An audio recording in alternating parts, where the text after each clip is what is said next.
আজ বানাচ্ছি ট্যাংরা মাছের তরতরা। এই রান্নাটি করতে আপনার প্রথমেই লাগছে দেশি ট্যাংরা মাছ।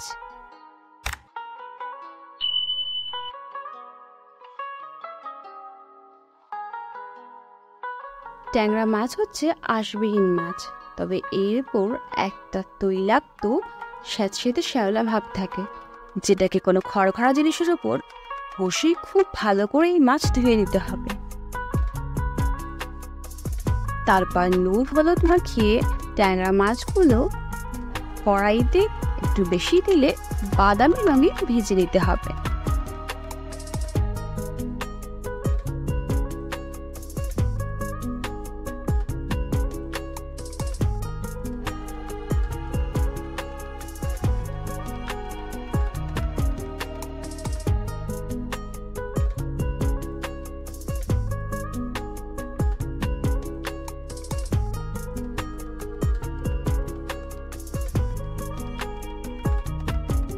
এরপর মাছ নামিয়ে ওই তেলের মধ্যেই আমরা দিয়ে দিচ্ছি তেজপাতা, শুকনো লঙ্কা ফোড়ন আর সঙ্গে জিরা ফোড়ন।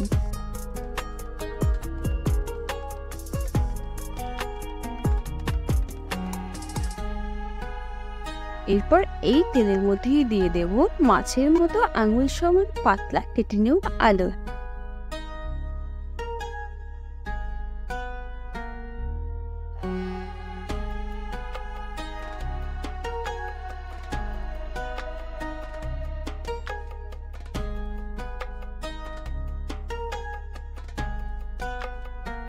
আলুর মধ্যে দিয়ে দিচ্ছি নুন আর হলুদ।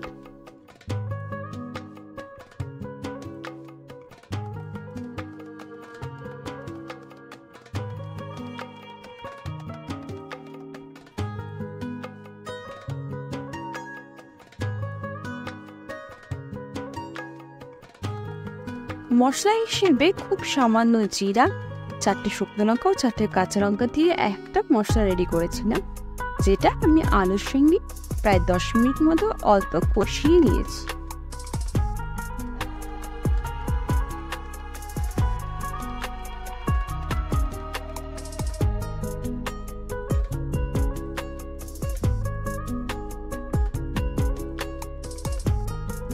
এবং এই মশলা কষাতে কষাতেই আমরা এর মধ্যে পরিমাণ মতো একটা টমেটো কুচি আর স্বাদের জন্য চিনি ব্যবহার করেছি।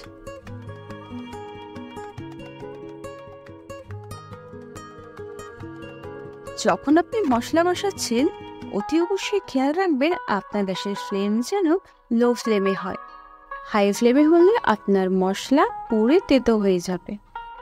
মশলা কষাতে কষাতে যদি বেশি শুকনো মনে হয় তথা আপনি সেখানে সামান্য জল ব্যবহার করতে পারেন। প্রায় 10 মিনিট অতিক্রান্ত হওয়ার পর মশলা আলু থেকে যখন সামান্য তেল ছাড়ছে তখন আমরা পরিমাণ মতো জল দিয়ে দেব। ট্যাংরা মাছের তরতরায় একটু ঝোল ঝোল হবে, তাই জলের পরিমাণটা একটু বেশি দিয়েছি। এই ধরনের জ্যান্ত মাছগুলো তো একটু পাতলা ঝোল ভালো লাগে। এবার গ্যাসের ফ্লেম হাই করে প্রায় 7 থেকে 8 মিনিট এটাকে খুব ভালো করে ফোটাবো। যদি আপনার মনে হয় আপনার ঝোল পাতলা হচ্ছে, তবে ঝোল থেকে 2 বা 3টে আলু নিয়ে ভেঙে মিশিয়ে নিতে পারেন। ঝোল আপনার চাইতে গাঢ় হয়ে যাবে। এরপর মাছগুলো দিয়ে দেব।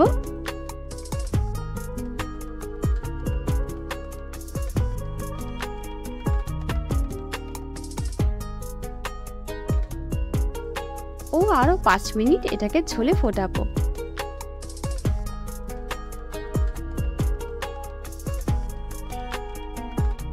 খুব সহজেই তৈরি হয়ে গেছে ট্যাংরা মাছের তরতরা। শুধুমাত্র জিরা বাটা দিয়ে আপনি বাড়িতে সবার জন্য এই ঝোলটি বানিয়ে নিতে পারেন। ছোট থেকে বড় সকলের জন্যই এই ট্যাংরা মাছের তরতরা খুব সুস্বাস্থ্যকর হবে। যদি তেল মশলার খুব একটা বাহার নেই, তবে খেতে কিন্তু অসাধারণ হয়।